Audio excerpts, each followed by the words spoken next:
We're now 2 years and one massive DLC removed from the initial release of Elden Ring, and I guess that means this game's old enough that I can't pretend I'm still chewing on it. It's been digested, and I think the reason I've been putting this off is because of how overwhelmed I am with my own thoughts on it. This game has such high highs and such low lows that it genuinely is hard for me to keep my feelings straight for a review. Because depending on what area I've explored or boss I've fought the most recently, it varies pretty dramatically. But before I get ahead of myself, let's establish the basics. As I'm sure you already know, Elden Ring is From Software's first attempt at taking the Souls series, or whatever we're calling it these days, into the open world arena.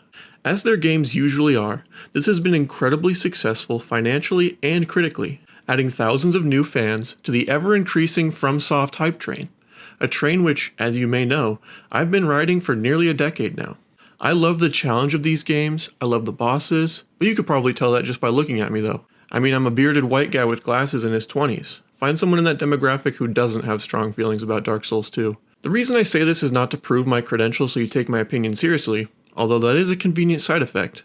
Instead, I want to make it clear that even though I will make criticisms of the game in this video, and some of them will seem pretty harsh, I still consider it a near 10 out of 10 even with its flaws. Again, even with the lows, the highs are just so high, it elevates some things that other games in 2024 simply would not be able to get away with. I'm going to save the complaints for later in the video though, because I want to kind of compliment sandwich this game, so this review doesn't come across more negative than I mean for it to. But also to improve my watch time from people who get mad and click off the video when they think I'm being too harsh. Please subscribe, I hate my job. Let's jump right in with something completely uncontroversial. The visuals in this game are second to none. I can't think of a single area in this game that didn't cause my jaw to drop the first time seeing it. Swaying over the vistas and backdrops in this game is made even more impressive when you realize pretty much everything you can see in the distance can be reached in some way or another. Every castle built into a mountain, an enchanted lake, or poisonous swamp is somewhere you can pitter-patter your little grass grippers through if you set your heart and mind on it. This truly is an impressive feat, as they had to painstakingly lay out this massive map with secret tunnels or lifts to make it all interweave in a way most other open world games just don't. Usually choosing to just have invisible walls or impossible terrain to keep you in your little virtual prison. My first playthrough of the game, I didn't want to miss anything, so I spent dozens of hours sticking my nose in every nook and cranny on the map, and pretty much always being rewarded with something. Whether it was something good was another story, and we'll get there, but it was always at least something. That first playthrough has to be up there in my top 5 first times playing any game ever. And if for some reason you haven't played it yet, or watched any other videos on it, but still clicked on this video, first of all, thank you, I love you. But seriously, go play this game at least once before getting anything spoiled. It really is that good. The rest of this video will contain spoilers for the main game, and at the end I get into the DLC, so you have been warned, click away while you still can. Okay, now that one person is gone, when I beat Godric and stepped out onto that cliff overlooking Liurnia for the first time, I was completely floored. Looking out in such a beautiful area and realizing I got to run around in it, again, like top 10 gaming moments of all time. Number 10. That time in Kingdom Hearts where Goofy fucking died. Then when I picked up the map fragment, I thought this had to be the final area that would lead to the final boss. Surely the game can't be that big. Then the game did that like 4 more times. The sheer length and girth of this game cannot be overstated. It really is incredible. I think more than the bosses or cutscenes or any of the other amazing things this game has to offer, just riding around on Torrent trying to figure out how to get to that spot on the map or get to the next map fragment is what I remember most fondly about that first playthrough. Here's an overused word for you, verticality, and how you just keep going up and up and up.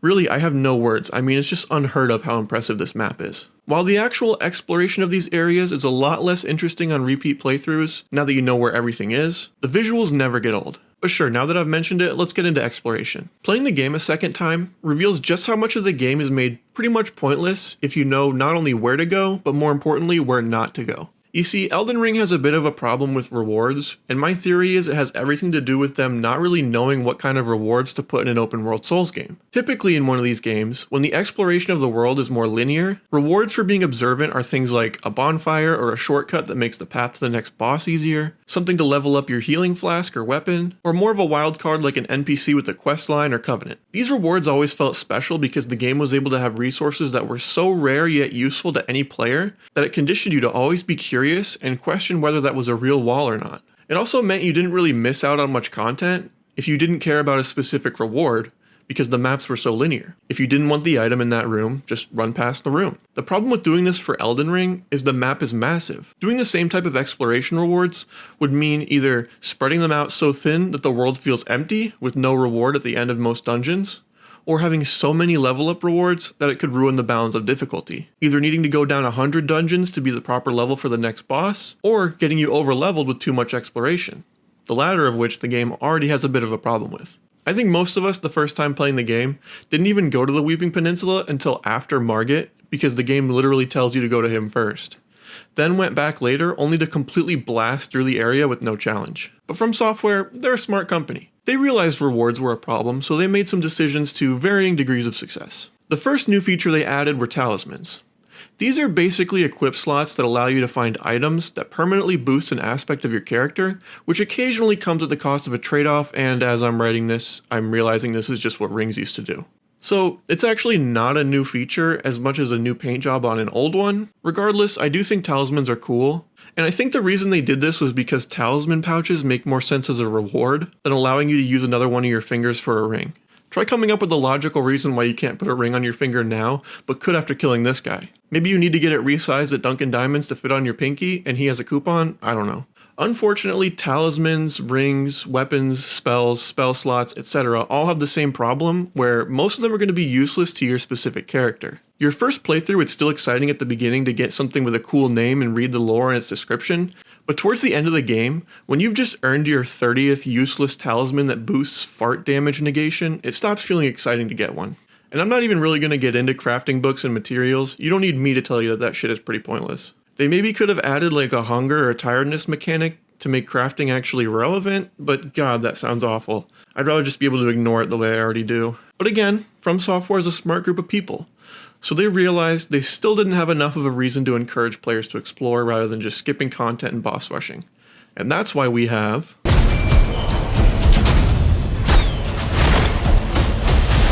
So essentially, spirit summons are a way for you to take an NPC with you into any boss fight, even if there isn't one of the classic ones these games have always had with a summon sign on the ground. They come in a few different variations, such as a group of enemy mobs like dogs or foot soldiers, important and powerful characters or bosses, or literally just you. The group summons are nice if you'd like to gank a tough boss, or even the odds against one that's been ganking you. Powerful ones are cool if you like that character and want to feel like they're in your party like this is D&D or Final Fantasy or something. And the Mimic is good if you're pissed off at a boss and want to be done with it. I personally think spirit summons are a cool addition that added an extra layer to combat and more replayability to the game, as well as adding some help to players who need a boost or just don't feel like learning boss movesets through repeated deaths. The more ways to play these games, the better, and the more people who can enjoy them, the better. Your victory is just as valid as the guy who did it naked level 1 fists only, and don't listen to anyone who says differently. If you're having fun, you're playing the right way. End of story.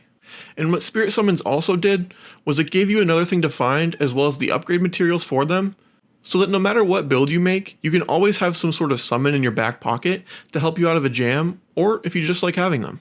That way it wouldn't have the same problem as spells, weapons, talismans, etc. as a reward after beating an optional boss. And I think FromSoft actually wanted Spirit Summons to feel almost like a default part of your build that you're doing a challenge run without, which is where my problem with them stems from. I want to reiterate, there's absolutely no problem with them being there for you if you want to use them. I just personally don't like playing that way. I like learning how to do the boss using nothing but the dodge button and my weapon. I like feeling like I know a boss so well that I can always tell what they're doing and relying on my reaction time to beat them. This is enough of a challenge for me because I do it with every FromSoft game and I suck, so this provides a challenge even when I play them repeatedly. You're not going to see me doing no-hit runs or speedrunning, which is why I want to be sure this isn't coming across as a typical get-good skill issue type person who invalidates everyone for using things that are available to them in the game. I level up, I like having jump bonks do insane damage in one hit, I like doing bleed damage, I do tons of stuff that the elitists will invalidate my gameplay for. It's just that for me personally, having the boss aggro pulled away from me makes me feel like I'm missing out on the part of the fight that I enjoy most. And for the first maybe half to 3/4 of the game, that sort of playstyle is fine and there aren't really going to be any issues with it. I mean, even the late game it's doable and I've done it, I do it pretty much every time I play through this game. But a lot of the difficulty is definitely tuned for you to have spells or a summon that can hit enemies in the air or to pull boss aggro from you so you can heal, because these boss combos can go on for a really long time. with very small windows of returning damage. I'm going to avoid getting into specific bosses just yet, but late in the game and in the DLC, there are a lot of bosses that like to spend lots of time running away from you and chaining these super long combos that you can't melee them during, and that's where my problem stems from. It feels like From wanted to encourage exploration through making spirit summons important, but also keep the game challenging the way we're used to. So they tuned bosses to still be difficult even when you have a mimic tier or spells, in a way that didn't used to be the case before this game. Bosses used to be designed pretty much with just melee in mind, and the difficulty came from needing to perfect timing, recognize tells, and gain muscle memory to conquer. This is still the case for the most part, but these bosses can occasionally do things I consider cheap to up the difficulty. The main three I have an issue with are attacks that come out so quick you can't react to them, you just need to be ready for them to happen whenever, and avoid baiting out that attack. Combos that bosses can either continue and chain into longer combos, or just stop doing whenever. And finally, what I call Dance Dance Revolution attacks, that are these really long combos that you can't attack during or you'll just immediately die. And the problem these all have in common for me is that to perfectly no-hit some of these bosses requires a level of playing it safe and waiting for exact windows to attack that the fights are just completely dictated by the boss. The common response to this is that it doesn't really matter because those quick attacks don't do a lot of damage, or that most people aren't going to no-hit anyway, and the people that do are no-life mutants with 6 thumbs, who are going to figure it out no matter what. So when you think a combo is over and you swing and then get hit by the second half of that combo, you are probably going to get hit eventually anyway, so what's the difference if you accidentally hit trade sometimes? My argument is that it doesn't matter, because even the casual player like me is affected by this kind of design. The whole line that's been around since Dark Souls 1 is that the difficulty of these games is hard but fair. When you got hit, for the most part, it always felt like it was your fault and there was something you could have done to avoid the damage you took. This meant that for players like me, upon death, the only thing to be frustrated at was yourself, and it inspired in you a desire to improve. And when you finally did win, it felt like you were a better player than when you started, not just that your number in a menu was higher. In my opinion, Elden Ring dips into the unfair jar a bit too much to say it's hard but fair. Like, for the game to be perfectly fair, and for you to have taken no damage, means you either had to play so slowly and carefully that the bosses became a chore, or do so much damage that you sidestep a lot of the difficulty. Neither of which are things I personally want to do. I like being able to be aggressive, and Elden Ring really feels like it doesn't want you to be aggressive with no spells, no summons, and a weapon that does a normal amount of damage, without at some points having to hit trade. Not all of the bosses suffer from this problem, but more of them do than I would like. This admission of my playstyle may have also led you to realize something.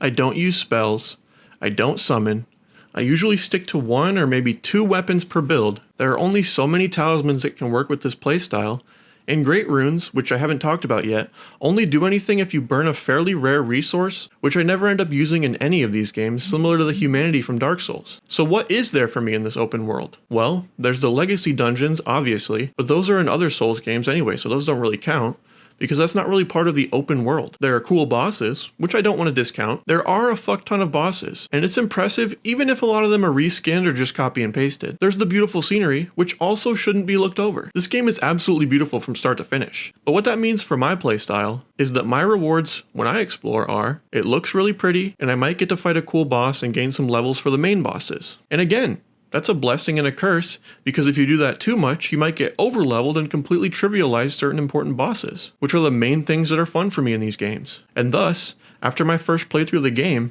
I just don't really explore anymore. I go where there's stuff worth getting, and I skip tons of content that I know the team making this game went to painstaking lengths to create. The whole underground map has basically nothing for me on a typical playthrough, unless I'm doing Ronnie's questline, but that's really just for the bosses and cutscenes rather than wanting to get cool upgrades or anything. I also rarely go into any catacombs or tunnels anymore, unless there's a specific item for my build I want. I mean, just look at the difference in playtime from my first and most recent playthroughs. Granted, the first one includes the DLC and the second one doesn't, but still. That's the difference in knowing I don't care what any of these dungeons have to offer, versus still having hope there might be something cool in this dungeon. And so, the incentives for certain players to explore are lackluster. So what can we do about it?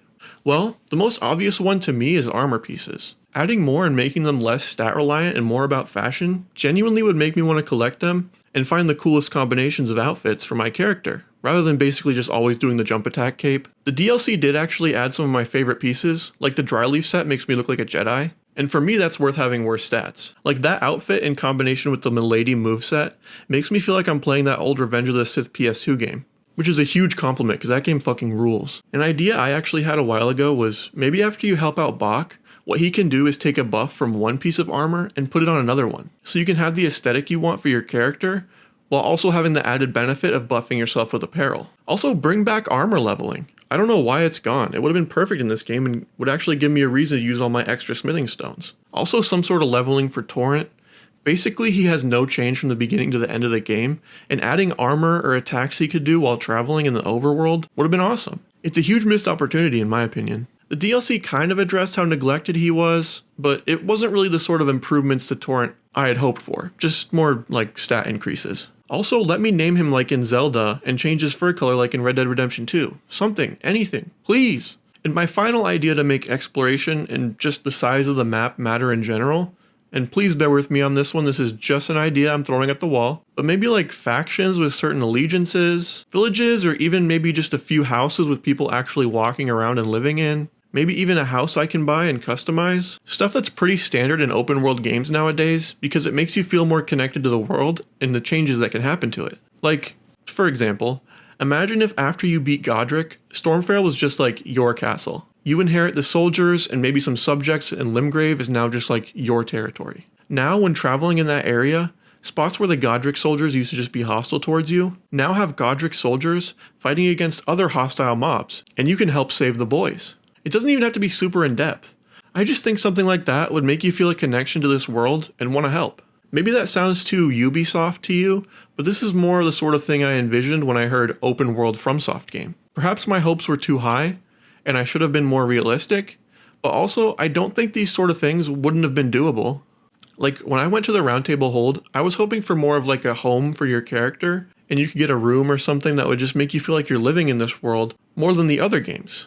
But it's just like the hub area in any other From Software game in this series, where you can power up weapons at a blacksmith and talk to NPCs who just stand there. Having the entire world be devoid of any life that doesn't want to kill you works in the linear Souls games because that fit the nightmare-like atmosphere of those games, and also you didn't really have to go very far to get to the next boss or level. You were basically just on a warpath and there was no reason for your character to do anything else. But in Elden Ring, it feels like there's this massive map with just you on it. And there are castles and stuff where the actual game part of the game is, kind of making the lands between a little more literal than was intended. Like, at one point, if you go down to the Three Fingers, Melina tells you not to destroy the world because, and I quote, babies are still being born. And because of that, she still has hope for this world. But like, where are babies being born? The only people I meet are either zombies or never move. When are they getting busy? It's telling me instead of showing me. I love the lore of these games, and Elden Ring is up there with Dark Souls and Bloodborne as having incredible stories. Like, not only are these actually well-written stories that are incredible on their own, I really love that these games' lore specifically works so well because it's in a video game. Like, these are rare AAA games that actually use the medium to tell a unique story that couldn't just be a book, movie, or TV show. And I really like that about From Software games. So much of what's being told to you is through the placement of items, NPCs, and buildings that you can either just completely ignore and be like, that looks cool, or think an extra second about, using Dark Souls as an example, why there was 2 souls in one body, and then realizing that that person was pregnant. There's no way a book or show can give you that same experience, because they'd have to tell you in some way, rather than you just literally picking something up and realizing what you have in your hand. Like when I suggest for the game to show me people living and walking around, I don't need this to become like Dragon's Quest or Breath of the Wild or something. I like how unique and dreary these games feel. But like, even if it was a single family living in squalor under a bridge, and that's the only glimpse of humanity we see, I just think we need stuff like that to make us feel like there are people in this world worth saving. Or if they're really committed to having NPCs that don't move, maybe it would be cool if at the Roundtable Hold, as you progress the story, there's a couple, and then one time when you come back they're holding a little baby. Even just that would have been enough in my opinion. I actually would have really preferred that over Melina just telling me babies are still being born, but never actually seeing a baby, or even a couple who love each other. Anyway, back to gameplay though. Basically what all this means to me is that after the first playthrough, Elden Ring really isn't an open world game to me. It's a game with an open area I zip past on my way to the next legacy dungeon, and I'm not going to act like that isn't disappointing. I was really hoping for more of a world that felt like I was living in it rather than the same stuff I'm used to but just more spread out. Now this may sound harsh, but it's just my opinion. The game would have been better if you just removed most of the underground area, Farm Azula, and the mountaintops area completely. Obviously this would have meant they had more time to refine everything else, and maybe add more stuff like I suggested, but even if they didn't, if they just had you fight Godfrey instead of Morgott and immediately fight Radagon and Elden Beast, the game would have been better in my opinion. Maybe Farm Azula can stay because I like Malekith, but the mountaintops can seriously get fucked. There's cool lore here, but this area really feels unfinished and to me completely uninteresting. Aside from my personal problems with these areas though, I think this game is just too big in general. On a normal playthrough after your first, and possibly even on your first playthrough, it can start to drag towards the end. At least it does for me. Your first time, the way the map keeps getting bigger and bigger and continuing to surprise you is amazing, and I think your first experience with these games is the most important. But I don't think I would have been disappointed if they took one or two of those moments where they blow you away with what's still in front of you and made the rest of the game more dense and added some more things to do. But okay, rewards and running around the map, that's the less important stuff. We're all here for the fighting anyway, so how does this game feel to play? Well, Elden Ring has the best gameplay of any open world game ever made, by far. It is literally not even a competition.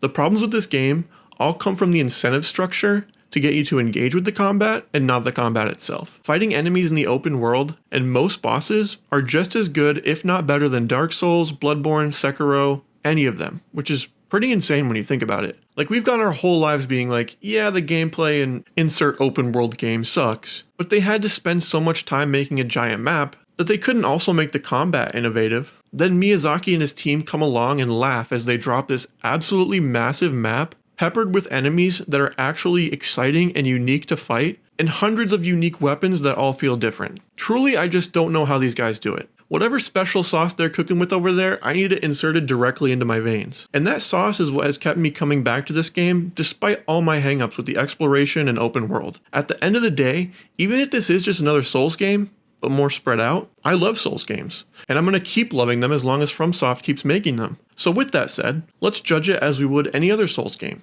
How are the bosses? And how do they stack up compared to the other games? Well, I have thoughts on all of these bosses, so let's just go through them all one by one, shall we? The main important ones at least. I mean, I'm not going to go through all of these, could you imagine? Starting with...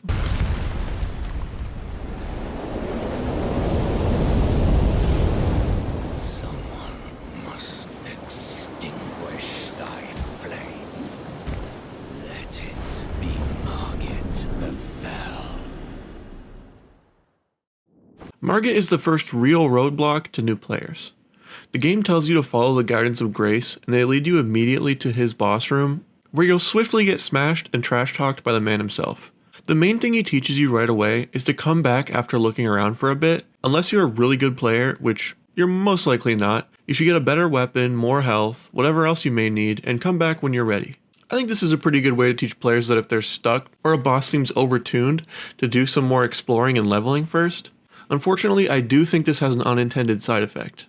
Elden Ring has a bit of a problem with letting you know what the intended difficulty of a level can be. To a new player that hears that these games are super hard, coming up to the first boss where the game explicitly tells you to go first, and being met with, let's be honest for most new players, an insurmountable challenge at the level you're at, they may think this is just what the game is like and give up right there on the spot, thinking this game just isn't for them. But it can also have another problem, that if players do learn this lesson, that you're meant to level up once you hit a roadblock, it can lead to the problem later of doing content in the incorrect order because you think each new level is a steep increase in difficulty, then ending up being overleveled for an entire area worth of content. Like for example, getting to a high enough level to do Caelid immediately after Stormveil, then breezing through Liurnia and Altus because they didn't realize what was intended difficulty versus intentionally unfair to return to later. To a certain extent, all games are going to have this problem because that's just the nature of making video games. Like Emil Pagliarulo said, you can spend so much time writing these wonderful stories and then have to watch as players tear out the pages and make paper airplanes instead of reading them. But I do think some sort of system telling players more clearly the intended path would have been helpful,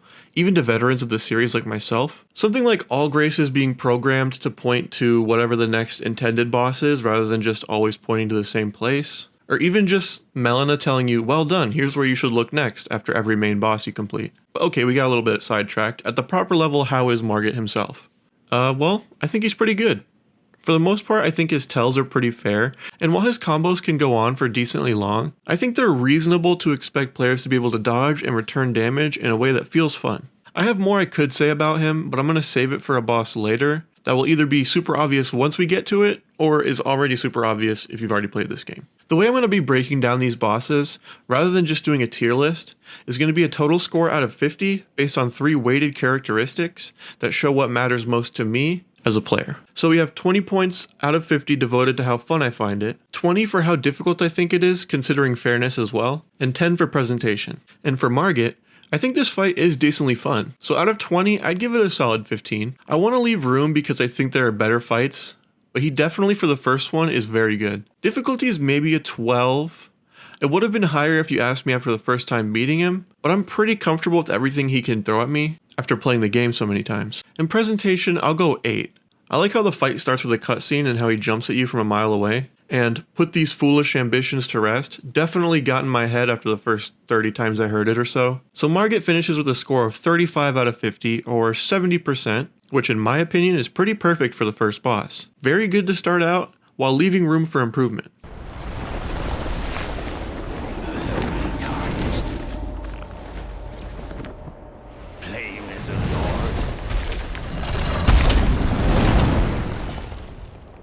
Command thee.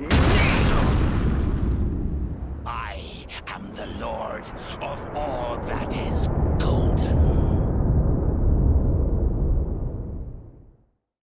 I like Godric personally. There are some issues I have with him that are unfortunately not unique to him in this game, but on the whole, I think I find this fight to be pretty fun. Physically, he's a good size to where he's not intimidating, while also not being so big that it can get kind of weird with the camera and hitboxes. I think all but pretty much one of his attacks have a super fair telegraph, and the one that doesn't is a pretty weak one. That attack being the one where he can just raise his arm and create a tornado that's way too fast to react to. He can do it basically at any time unless he's in a recovery period from another attack. I don't like it, but it's definitely not the worst one we're going to see here. I also do think this fight has pretty good spectacle. The cutscene midway through that starts with him cutting his arm off is really cool, plus adding a dragon head to the end of his arm is just about the most metal thing he could possibly do. If you're not over leveled like I am in my footage, he can be a pretty decent challenge. So for fun on this fight, I don't think he's as good as Margit, but just barely, so I'm going to give him a 14, just a hair lower. Difficulty I'll also say is a 14, and for presentation we'll say 8 also. He's not as epic as the stuff we'll see later on, but really it's just that cutscene, it's so cool. So his final total is 36. Literally 1 point higher than Margit, which feels right to me. They're very close in quality and get the game off to a pretty hot start. A sweeting, fresh and pure.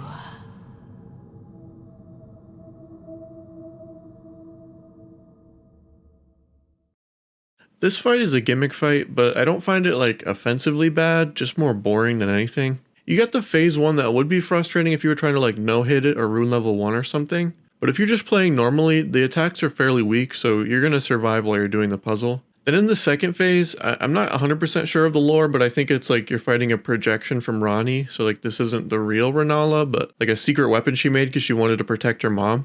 And this part of the fight's like the actual real fight, but again, it's not super difficult. You just have to avoid the summons and the Kamehameha blast. Then if you get close enough, you can just stun lock her to hell. Fun on this one, I'm probably going to say is like an 11. The level of difficulty is very low, and the difficulty that is there isn't really the fun kind of difficulty. So for difficulty, I'm going to say 7 just because of the one-shot potential she has, and the summons can kind of be hard to avoid at times, but besides that, you're pretty much good. Presentation, I'm going to give an 8 because of the cutscenes feeling like really cool and creepy. And the lore is pretty interesting for this one. So the final score is going to be 26 out of 50, which is an F if you're going off of public school grades, but those are bullshit. And a 26 out of 50 is over half, which is not bad. Like if you take school grading out of your head, a 50% in this context is like pretty much exactly average. Everything below that is more bad than good, and anything above that is more good than bad. So my rating here is actually like slightly above average. You know, it's more mid than bad for sure.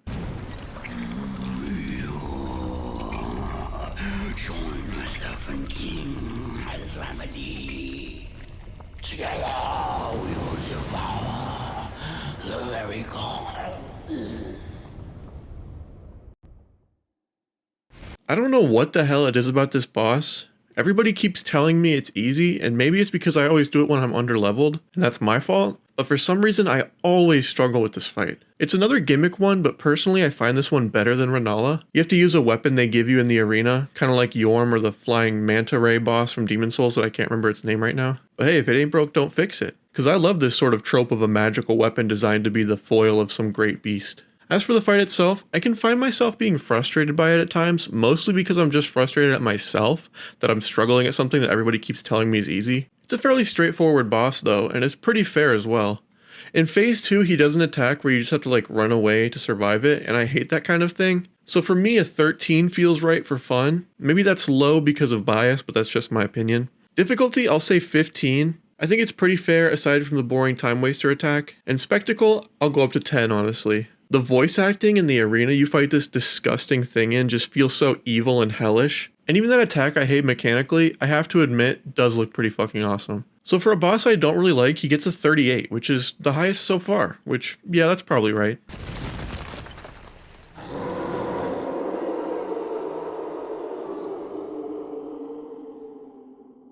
I'm a big fan of this one. The build-up before this fight even starts is like what I imagine being in the locker room before the Super Bowl feels like. All these NPCs talking up how powerful this boss is about to be, and how you all need to work together to be able to overcome him. It's not necessarily true though, because 1v1ing him isn't the most difficult thing in the game, especially at a reasonable level, but still it gets points for the intimidation factor alone. I like that you get the choice to have the full squad for this fight, but honestly I would have preferred if instead of summoning them, you would have just had the choice for them to be there or not. Like actually in person instead of in summon form, because I think it would have more weight like narratively if the people you were running in with there could like actually die during the fight. But I can understand why they did it the way they did. It's probably just easier. Honestly, I used to always summon for this fight because it was so cool and I thought it was easier, but to tell you the truth, it's actually not that hard to fight him solo. He might even be like actually easier solo, but like don't quote me on that because maybe it's just because I started doing that on like my 4th playthrough. Little, why are you knocking over cans? You're ruining my audio. Fun, I'm going to say, is like a 17. With the option of doing it either way, I think there's something for everybody with this fight. Difficulty, I'm also going to say 17. I think you could have been a little bit harder considering the lore, but with recent developments, I think it's kind of okay. Spectacle's definitely going to be a 10 out of 10 here. With the arena, the pre-fight cutscenes, the build-up, the cutscene after his death, the quest lines that can link up to this fight, I mean, chef's kiss. The final score of 44, the bar has been raised once again, but can it go higher? Have it writ upon thy meager grave. Felled by King Morgoth, last of all kings. So here we just have Margit again, which is why I didn't fully get into Margit earlier. Not entirely, but like pretty much it's just Margit again, I mean, let's be honest. I would have preferred a unique fight rather than just the same one with some extra spells. But even if they just really wanted you to do this fight twice, I would have preferred for him to be the same character, I think, rather than like brothers or whatever. And earlier on, the first Margit could have been a projection, kind of like Goldfree. I don't know, maybe that would have sucked, but I just think it would be less confusing. Maybe I like it though, I don't know, I'm conflicted. Whatever. Regardless of the reason we get to fart Margit. Whatever the reason we get to fight Margit again, but with some new attacks, and honestly, it's a damn good fight. His moveset is the type that I really enjoy, and I like the magic that gets introduced to escalate the difficulty. He does have an attack that's pretty unavoidable that he can do if you're right next to him, and unlike Godric, this one hits really hard, so it does lose points for that. But I think that's all I'm going to take points away for. Fun, I'm going to go all the way up to 18. I really do think this moveset is that enjoyable. Difficulty is a 15 because he does a lot of stuff you're familiar with, but the new stuff is punishing. Spectacle, I'm going to say a 9 because the cutscenes and stuff are worthy of a 10 out of 10, but him just being the same model we've already seen docks him a point. So that makes Morgoth a 42, just a hair under Radahn, and that sounds about right.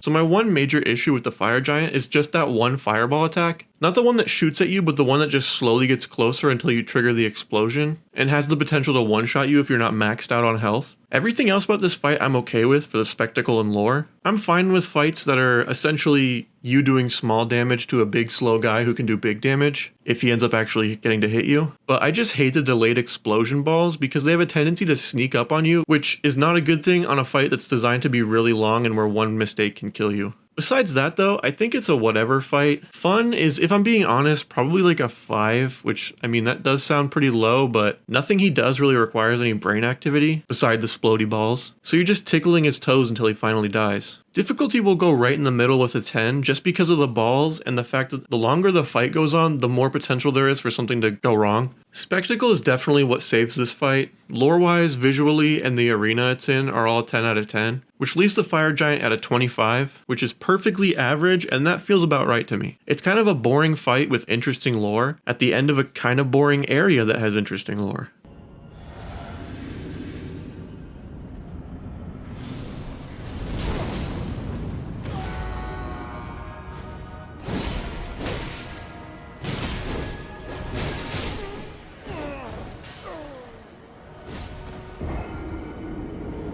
I'm really not sure how I feel on this one. It can be tough to get past that first stage when they're both there, but if you can focus your energy on one of them, pretty much the rest of the fight is going to be a one-on-one. Personally, I've always hated fighting the bigger god skin guy because his like chest bump attack that comes out super fast, and his roll attack goes on way too long and just sucks to avoid if you can't cheese him and hide behind a pillar. Is that even cheese, or is it like the intended way of avoiding the attack? I don't actually know. Either way, it's way too long. The skinnier Godskin guy is way more mechanically interesting to fight in my opinion, and I do appreciate that when it's a 2-on-1, he mostly stays at a distance and lets you fight big back. Fun on this fight is right in the middle at a 10, which for me is for 2 reasons. 1, the skinny guy is fun and the big guy isn't, and 2, the fight can either go fairly or unfairly depending mostly on RNG. Difficulty, I'll go up to a 15, because if you're under leveled this can be hell, but at the proper level or higher it's definitely manageable. Spectacle is, I'm gonna go all the way down to a 2, because these are guys you fought like around in the open world presumably before this point, and they're just like in the middle of this area in a way that feels like they needed to put a boss here but didn't have the time or resources to actually design a new one. The boss room is at least pretty, kind of, so that's where the 2 points come from. Final score on Godskin Duo is a 27, just slightly above average.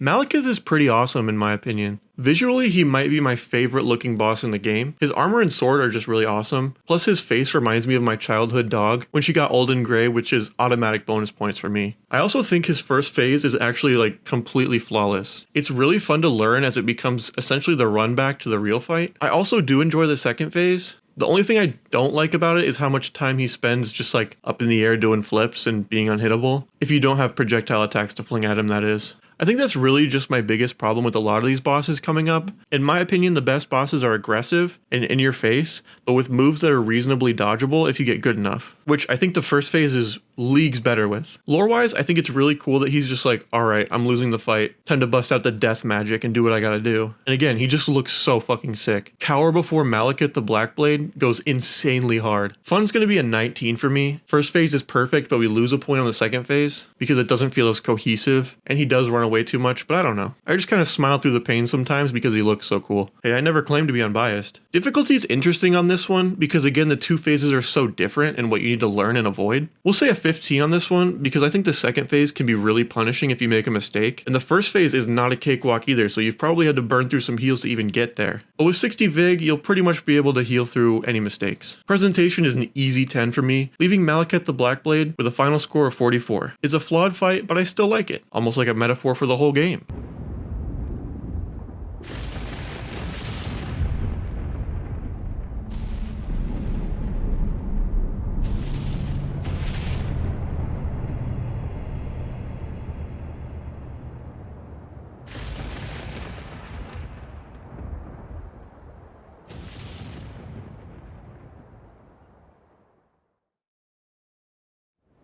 It's pretty cool visually and lore-wise, but I mean, I don't know. I don't really love this fight. It's kind of just like a big boy that does magic at you, which we're going to get to more on that later. I do like that he has like a warning on the ground when he's going to do his big AoE. I think that sort of thing's really good to add, even if it is video gamey. I think that's just more enjoyable than for his head to move in a way that indicates it's about to deploy the tactical nuke, which you can't even see because you're attacking his Grundle. Aside from that though, I don't have much. I first tried it on this Gut Sword bonk run, and I'm not mad because I'd much rather spend my time elsewhere. Fun is going to be a 10, just right down the middle for me. Not anything special. Difficulty, I'm also going to say a 10. Once you know what he's doing, it's easy to avoid, even if it can be high damage. Presentation's definitely going to be a 10 though, for this arena and the lore of this character literally twisting time around him. Final score, 30. I don't know, man. He didn't know how to fucking not die. I'm going to talk about Gideon purely for the memes. I don't even want to rank him. I just want to say, whenever this weak-ass, corny-ass, sorry excuse for a health bar kills me, it's such a hit to my ego. His armor set is even pretty cool, and yet I still just refuse to wear it because every time I see all-knowing gauntlets, I'm like, oh yeah, Gideon, that fucking moron who literally didn't know shit. Fuck you, Gideon. A man cannot kill a god. Watch me from your front row seat in hell, bitch. Welcome, honored guest, to the birthplace of our dynasty. The gatekeeper of the DLC, Mr. Beat the Allegations himself, Mohg Lord of Blood. Visually, I think Mohg is very cool, with his creepy reptile face and his giant blood trident thing. I also just really like the fight itself. I think all of his attacks are readable and dodgeable in a way that makes him fun to engage with, and he also allows for windows to return damage. I don't think I love that he has an attack that just does damage no matter what. I think that's pretty cheap, but it's healable, and there's also a flask tier thing if you care enough to get it. For fun, I'm going to give Mohg an 18. Maybe that's a little high, but I just think it's a really satisfying fight. Difficulty is probably like a 14. It's not super hard to just beat him based on reaction time alone, which isn't hard, but on the flip side is pretty fun. Spectacle, I think I'm going to go to a 10. He just seems so evil in this underground lair where we thought he kidnapped Miquella, and the cutscene is cool, and he's cool. 42. I am Melania, Blade of Miquella.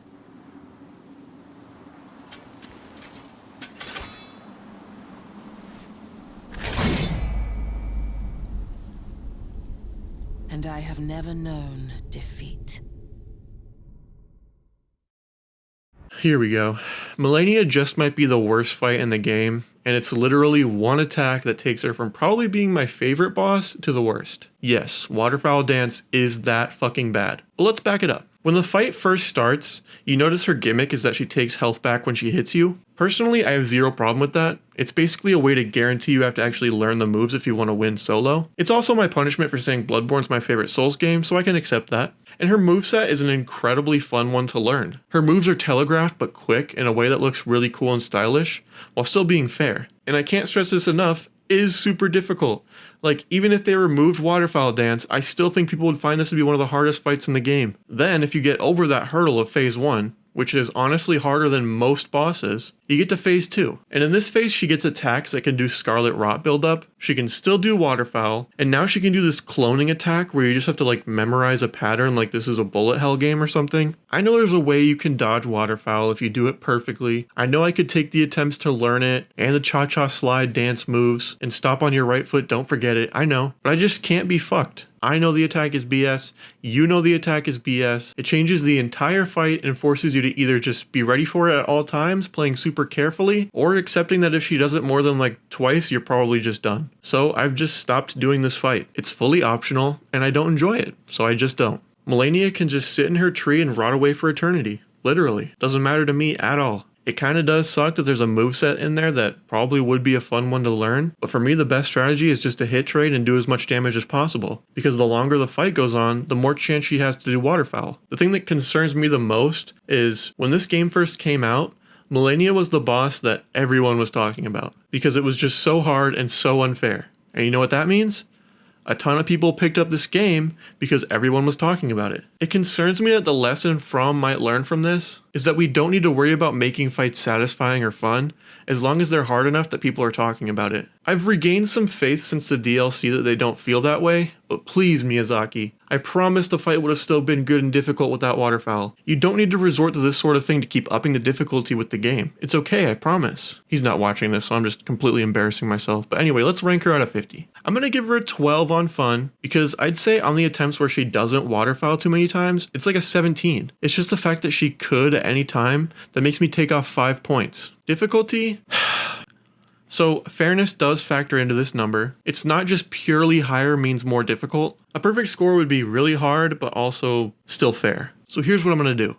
Because her difficulty is very high, I'm gonna start her at a 20 and then subtract 5 like I did with the last one, just for waterfowl, which is gonna put her at a 15. And presentation is a 10, I can't lie. Her lore is very cool, and the second phase transformation is so beautiful it deserves it off that alone. This leaves her with a final score of 37, which itself is not that bad. But if we eliminate waterfowl and adjust health and stagger to accommodate that, we could have been looking at a 47, 3 points from perfect. And that's the worst part, it's just what could have been an amazing fight is really tainted by this attack.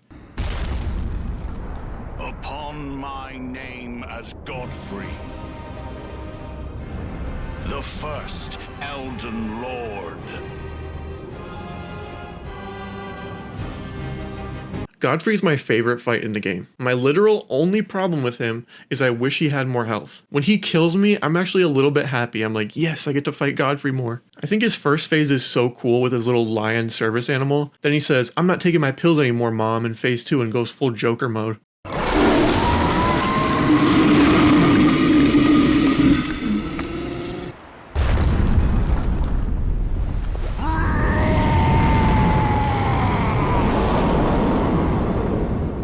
And I love everything about it. He doesn't have a single attack I don't like or I think is unfair, and I have a blast every time I get to do this fight. Godfrey gets a 50, I don't care what any of you say, actually a perfect fight in every single way.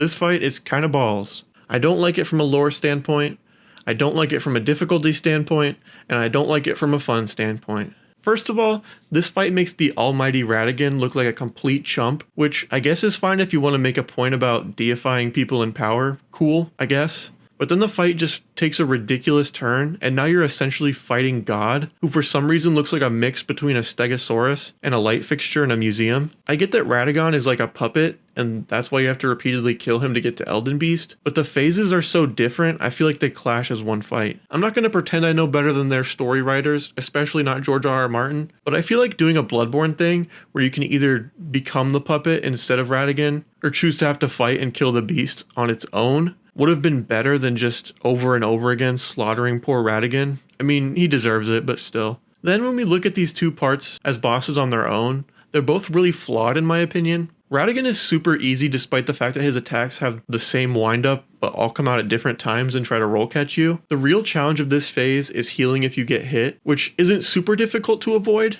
It's just difficult enough, making it annoying when you're consistently getting to Elden Beast though. I think making him a glorified run back to the Elden Beast forced them to undertune what should have been a big moment in the lore. Then the Elden Beast itself is an amalgamation of a lot of things I do not find good in these boss fights. It's too big so you can't tell very well what it's going to do when you're up close. It loves to run away like a coward once you get up close, so you don't have long to attack. It has a DDR style remember the pattern projectile attack, which just takes your attention away from the boss, which in my opinion is not the style of difficulty I find enjoyable. Also, fuck me, why does it need to flashbang me every time I enter the boss room? I appreciate the fact that they added the feature to summon Torrent for the Elden Beast part, and I think the general consensus is they meant to have this in at launch, but were too embarrassed to patch it in until people weren't paying attention anymore. That may or may not be true, but it certainly makes Melina giving you Torrent at the beginning of the game seem like it's actually meaningful, even if we never got a real explanation of who she is aside from where she is in the family tree. Maybe in Elden Ring too. I'm gonna give this fight a 7 on fun. I don't really enjoy anything about phase 2, and phase 1 is sort of fun but too easy to be anything special. Difficulty's like a 14. It's hard and I'm still far from perfecting it, but it's not the most difficult in the game or anything. Presentation is a 9. This is a big moment, but I'll take half a point off for the flashbang and half a point for Elden Beast looking kinda frumpy. Final score is 30 for an ultimately disappointing final boss. Collectively, I think the main bosses in the base game make for a mostly enjoyable experience, with each one feeling really unique and special, even if I find some much more fun than others. I think if we're looking at this purely as a collection of bosses, this game is up there with the best From Software has ever given us. I think Dark Souls 3 and Bloodborne have it beat boss-wise personally, but that's completely subjective. If this one's your personal favorite, I'm not going to get upset with you. There's definitely a good argument to be made there. There are certainly incredible bosses in this game, and even the ones that I think have moves that are unfair are still enjoyable. It's only really when we compare these bosses and games to each other that I feel like I have to be harsh, because if I gave every boss a perfect score, or near perfect, you might as well be watching IGN. But if you made it this far into the video and you're a fan of this game, there are a couple things you may be thinking. One, it seems like he kind of hates this game because he's really critical of the open world and some of the bosses. And two, this guy is basically just copying Joseph Anderson. I want to start by saying I absolutely love this game. I didn't have to play it like 3 times all the way through just for this video.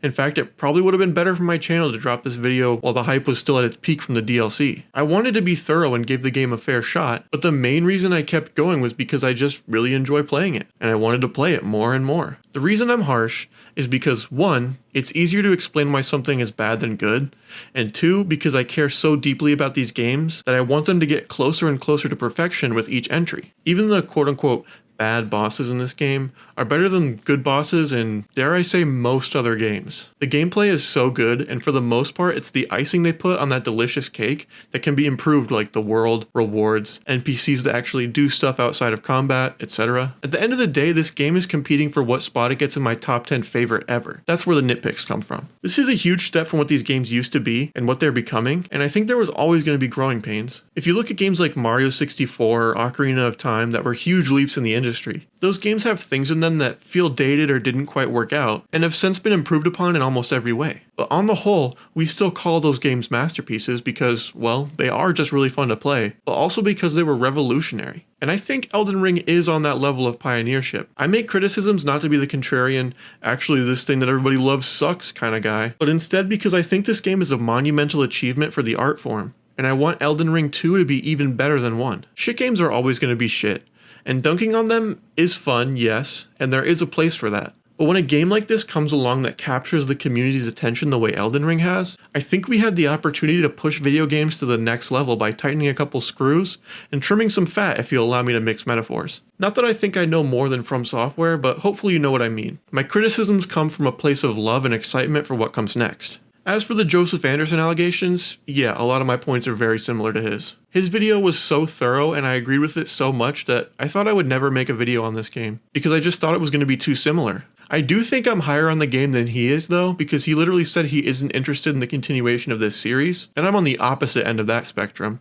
I wait with mouth agape for anything From Software feeds me. Sorry for that visual. While there are things I believe are missteps in the design of this game that I hope From learns to avoid in the future, I still look forward to the challenge and feel an incredible sense of euphoria upon victory that I simply do not get nearly as much, if at all, from other video games. My issues are more concerns and suggestions going forward than things that ruin the game for me, because there's so much good that it's worth skipping or powering through the bad. And that's extra true now that we have...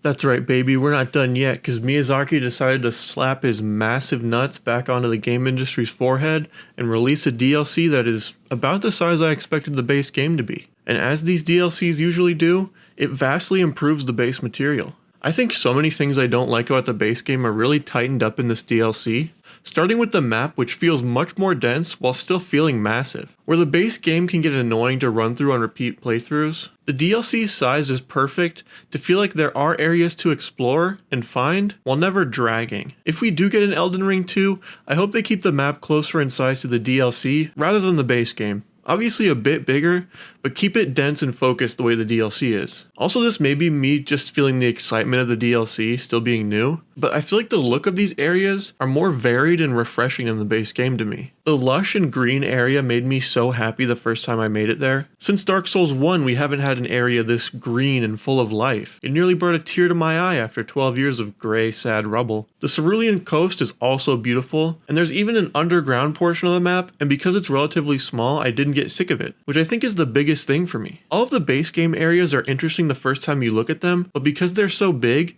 they can feel like they start to overstay their welcome at times.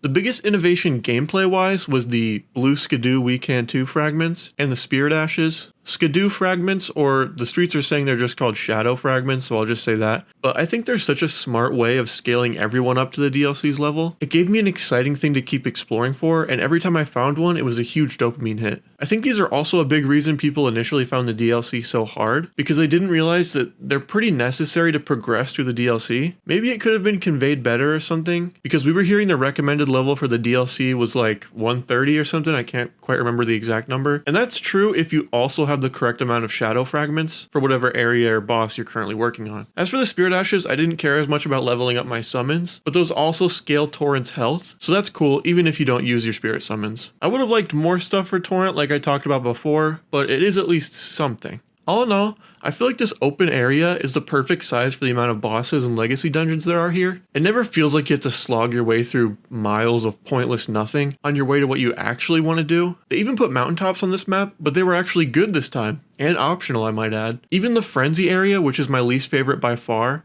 is one of the smallest areas on the map, so I can't be too mad at it, even if the Metal Gear Solid section was jarring. It's genuinely impressive how fast FromSoft learns, because inside of an open world I don't love that much, now exists maybe one of the best open maps I've ever played. Maybe I'm glazing, but I feel like it is pretty damn good. And so our icing has gotten better, but how's the cake? Well, since I went one by one for the base game bosses, it's only fair if I do the same for the DLC. So here we go for round 2.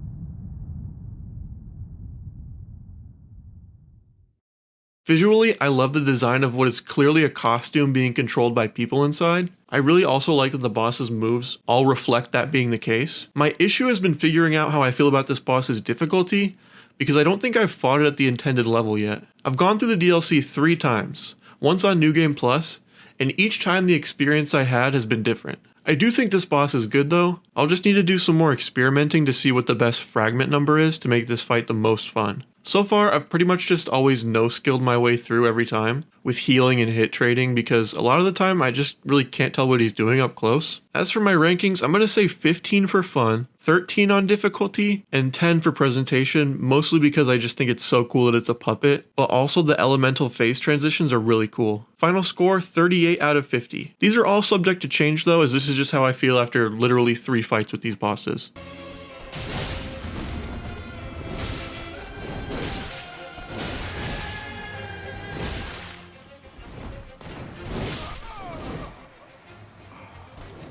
R'Lana is very hard for the second boss in the DLC, and I respect that. I think this fight is a really fair form of difficulty, and I think the Phase 2 is a fair and cohesive escalation of Phase 1. In the first phase, the main difficulty is how aggressive she is, and she forces you to respect her moveset if you want to be able to get her health down to 50%. Then she does something I like when bosses do, where she's just like the same boss with the same moves, but now we have an escalation of damage and intimidation on those same attacks. She also adds a projectile magic combo and a nutsack moon slam that took me embarrassingly long to figure out I need to jump over rather than roll through. I'm really high on this boss. I think it's the exact right kind of difficulty these games are built for, and this kind of fight is what keeps me coming back. Fun, I'm going to go all the way to 19, which may be high. I just think this boss is really good. Difficulty's an 18.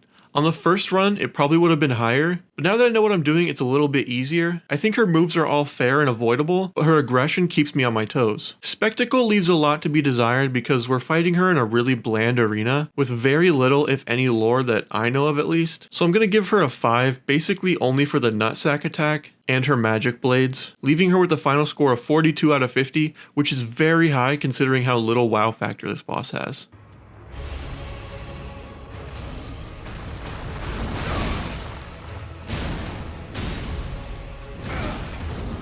This fight is silly, and I really struggle to say anything else about it. I think this boss would maybe have been better if it switched places with R'Lana, because it's kind of a joke compared to that one. And then R'Lana would feel like the gatekeeper of the castle entrance. As it is now, it's just super easy to get in the front door, and I think they want you to go to Bonnie Village and the flooded area first. Maybe I'm wrong, it just kind of feels like Shadow Tree Avatar is supposed to be an earlier one than I ended up fighting on my first run. I also just don't know what the intended order of the bosses is supposed to be here. Like, it's definitely Dancing Lion, then R'Lana, and then like whatever you want, then Mesmer and Radahn last. That seems to be right to me. Wow, this entry has been basically only talking about other bosses, which I guess is fitting. Fun is like an 11 because, I don't know, it's super easy, and the difficulty that is there is more like camera and hitbox related. Difficulty is a 7. Spectacle, I'll give a 4 for the arena being kind of cool, as well as the placement within the castle, and that porcupine face transition is pretty cool. Final score is 22, which, yeah, that's pretty low, but I don't know. I think this boss is just really lackluster, especially since you can fight more of them just like around the open world.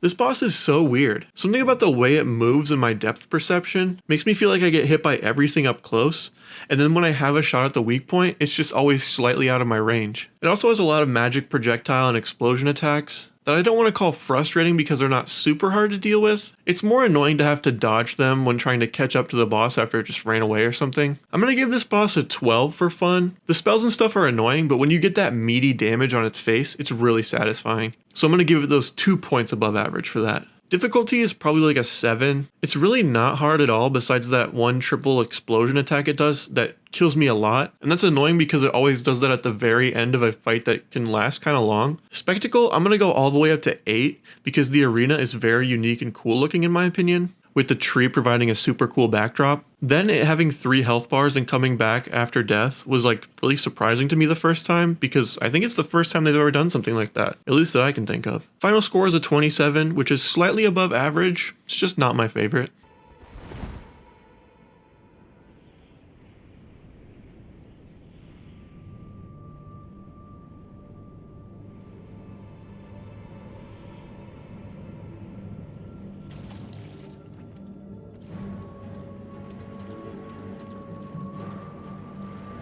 I have a few issues with Petrozint, but I don't hate it. One of those being I don't really know how to pronounce Petrozint. My first real complaint is that this is another boss that loves running away from you, which is unfortunately kind of a trend for some of these guys. When he is up close to you, I find the fight to be fun. He's got timing on his attacks that is just slightly off from what you'd expect, and I get caught rolling too early a lot to this guy. He has this attack where he and his horse like kamikaze at you 2 times each, 4 in total, and it's easy to avoid and doesn't last super long, but it's not the kind of thing I like avoiding, if that makes sense. It kind of reminds me of an easier Malenia clone attack. He also has a second phase where he does frost magic that can get you if you aren't paying attention, especially because of his DDR floor magic attacks. I think they are telegraphed well enough that they're avoidable, and that's a good thing so I won't get too salty, but it's killed me a few times. Fun on this fight, I'm going to give a 14. Don't know why, that just feels right. Difficulties maybe a 13. On New Game Plus it took me a few tries, so we get some points for that. Spectacle is, dare I say, 9? I think so, yeah. It starts by you leap of faithing into a mile deep ravine, and then he comes clippity clopping over to you on his goop horse in this, in my opinion, cool looking arena. Also, just bonus points for being a blobby boy. We love that for him. Final score for the goo boy is 36.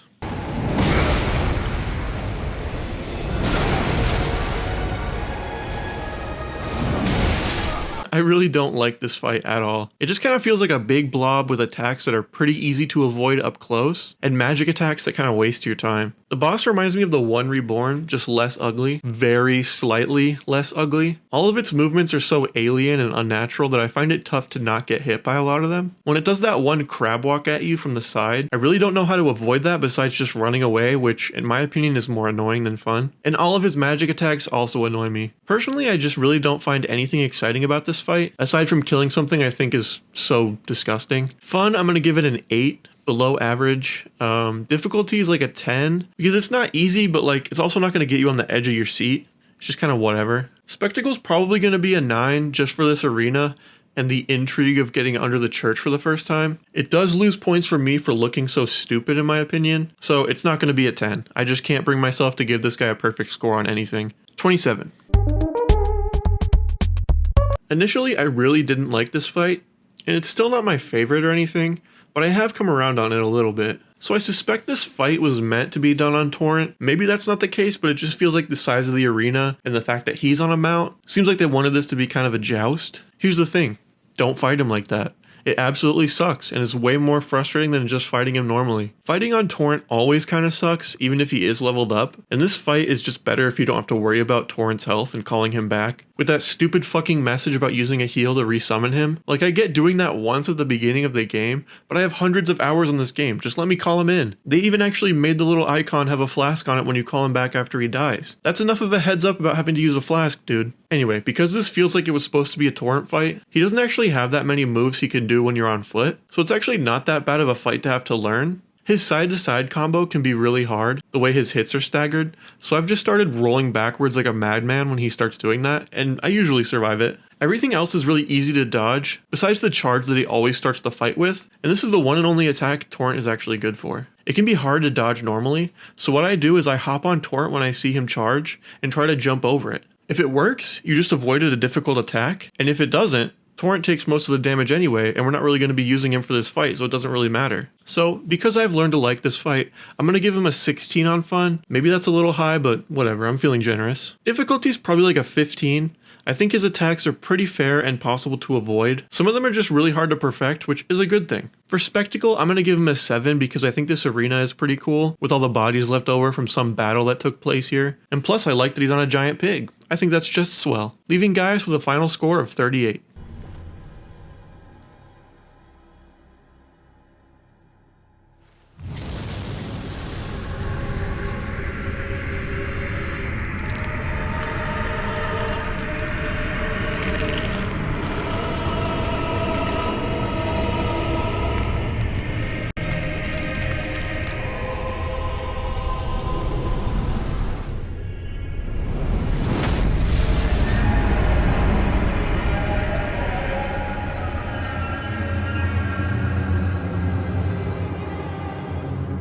This fight is possibly my favorite mechanically in the entire DLC. It's either this one or Rolana. You do have to go through a lot of shit to get to him though. You gotta find the secret door to the coffin, then go down the waterfall, then forget that you have to go down one more layer, then you have to do a pretty annoying catacomb with a pretty annoying boss, and then you have to do a Metal Gear Solid stealth segment, and finally a relatively small level just to find him. But once you do, you get a pretty satisfying fight. I actually like the first little part where he's just like a silly little guy that you beat up on before the cutscene, which I just realized he pulls his staff from his entire body, not just out of his head. Pretty gnarly. Then I really like the moves he does because they all feel avoidable but difficult to perfect, as he moves almost like he's underwater. And the more mistakes you build up throughout the fight, the more your madness meter fills up. And when it does, it's basically like he staggers you and gets to punish, the way you've probably been doing to the other bosses, so it's kind of like payback. I'm gonna go all the way up to 18 for fun on this guy. Difficulty's maybe like a 16 because it's fair but tough, which is just what I want, but it's not the most difficult thing in the world. That's coming soon. And Spectacle, I'm gonna go all the way to 9, because while not being the most over the top, his cutscene, first phase, and the location he's in all add up to being a pretty unique experience in my opinion, leading Midra to be a 43 out of 50. Very good boss.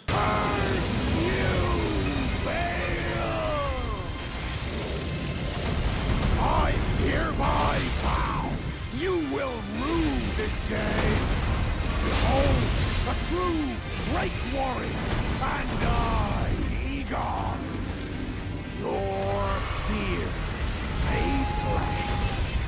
This fight fucks so hard, dude. Like, first off, you get here by climbing this 80s metal album cover of a mountain with a bunch of dragons. You finally approach this lair at the peak of the mountain where there are hundreds of bodies, presumably victims of whatever lives up here. Then he drops like a ton of bricks from the sky, causing a shockwave. So we're pretty much already at a 10 for presentation before the fight has even started. Then he lowers his head to your level, and you look him in the eye, and you realize this is the absolute coolest looking dragon FromSoft has ever blessed us with. He just looks so mean and menacing. Then the actual fight starts, and he absolutely beats you to a pulp. This is everything a dragon fight should be in these games. Clearly they designed for you to mostly be fighting his head, which is always way more fun than his feet. I do wish he kept his head hittable a bit more, and his attacks didn't have him charge forward as much. I find myself stuck under his belly when I want to be right in front of him a lot. Still, most of the time you are fighting his head, which is ideal. I found that fighting him without the camera locked was actually easier, because when he did lurch forward, I was able to hit his belly and legs, rather than just swinging at his head, which was out of range. His second phase transition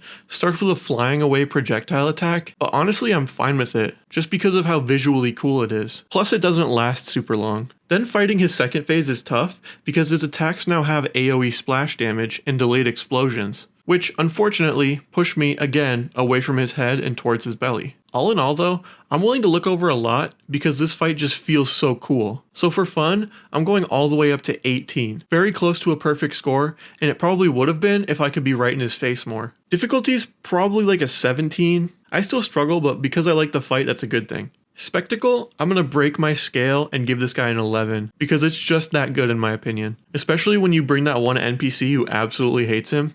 For a final score of 46. Incredible boss. I really like Ramana visually. I think this whole girly pop cutesy magic butterfly thing she's got going is cool, and new for From Software. My main issues are, I think she could have been a bit more difficult, and she spends too much time fleeing to a different area code, forcing you to just chase after her. Something most Elden Ring fans are used to cute girls doing, but still, a good boss that does not make. It's really disappointing to me because I think that she's so cool, it makes me want to make a build based on her, and the area she's in is so beautiful and green, and it makes me want a FromSoft game with a less depressing aesthetic, just because I think they did it so well here. But then you fight her, and it's a little boring because it's too easy, and you can't stay close to her long enough. I usually save this fight until towards the end of the DLC, because I don't know, I look forward to it and it gives me an extra reason to keep going, but then I'm leveled up enough that it's just too easy. Also, Scarlet Rot build-up is a knock against her. Fun for this fight is going to be a 15. When she's up close, her attacks are satisfying to dodge. It's just when she runs away that I get a bit annoyed. Difficulty is probably like an 11. Average plus an extra point for Scarlet Rot. Spectacle, because she and the area are refreshing visually, I'll give her a 7. But I wouldn't have been mad if she had a cutscene and some lore to dig into. Final score is 33.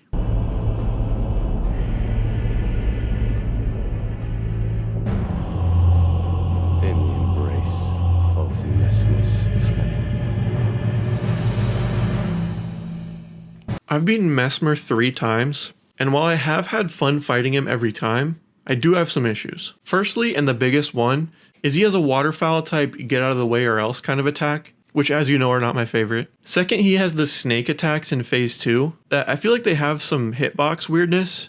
Maybe it's more the camera, but either way it feels kind of janky. Besides that though, I really do like this fight. I like his size because unlike giant bosses, I can always tell what he's doing, besides the snake stuff. His attacks feel dodgeable and fair, with windows where you can attack between them. I definitely like phase 1 more than phase 2, because there's a lot of the time in phase 2 where you can't tell what he's doing because he literally just becomes a puddle on the ground. For the fun score, I'm going to give Mesmer a 17.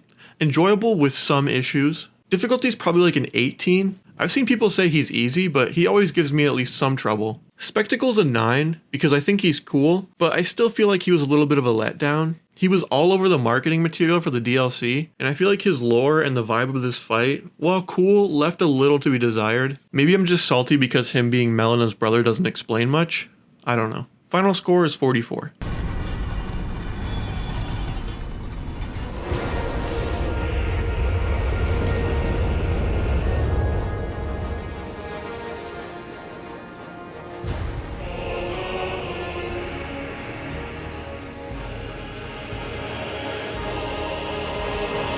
I'm gonna be honest, I think phase 2 is a bit much. I mean, it is by far the hardest FromSoft boss I've ever come across, and it has everything to do with phase 2, and the holy damage he does after his attacks. Phase 1 on its own is incredibly hard, but doable and fair, besides the gravity pull attack in my opinion. Everything else is good and rewards you for being in his face from the moment the fight starts. I've seen people complain about hitboxes, and I didn't experience issues with that, but it could be possible I just didn't see it or notice. Then if you can manage to get to phase 2, which will only happen maybe half the time once you've gotten really good at phase 1, he gets Mikola on his back, and after every one of his attacks, there's a slight delay, then a holy AoE. I think it would be totally fine with this exact level of challenge if he was programmed to just have like half a second more before he could start new combos. There are times where you'll dodge through an entire combo, think you can heal, get halfway through the heal, only for him to attack you before you're done. And I think that's sort of breaking an unwritten rule about boss behavior that's been around since like Demon Souls. The reward for learning and dodging through a combo has always been you get to deal damage or heal. And I think we've maybe gone over the threshold of fairness here. He has this cross chop attack he does that he can do from neutral that comes out incredibly fast with almost no tell and basically immediately after another combo, making anytime you press attack or heal a dice roll that he's just gonna say fuck you, I'm not done yet. The biggest instance I noticed this happening was after the bleed explode thing he does, because he would immediately do the choppy attack after, so if you dodge the explosion, most of the time you're rolling into a bonk on the forehead. Then this fight turns into like the kind of evil twin version of Godfrey, where instead of him stripping away all the bullshit and getting harder but even more fun in phase 2, this fight adds bullshit that makes the increased difficulty insanely hard to deal with. Fun on this fight, I'm going to go all the way down to 14 because I think it genuinely is just too hard. I think if he had literally half to a quarter of a second more between attacks, it could be a totally different story though. Difficulty is a 20 out of 20. I can't say it's cheap because it's all avoidable, it's just insanely hard. And Spectacle's going to be a 9 again because I have to admit I was disappointed with how anticlimactic it was after beating him. I was expecting more than just a short flashback. Final score on the hardest boss in From's library by far is 43. If you made it this far and that's what you're upset with, I'll allow you to comment skill issue. You have earned it. Just add CR to the end of the comment and I'll know this is what you're talking about. This DLC is absolutely worth the price of admission. Some people were concerned about the price tag on this one, but I and a lot of others knew From Software wouldn't charge that much for this thing if it wasn't worth it. And it definitely is. Like, if a DLC could win Game of the Year, this thing might have a good case for it. Cause like, it's just a mini Elden Ring.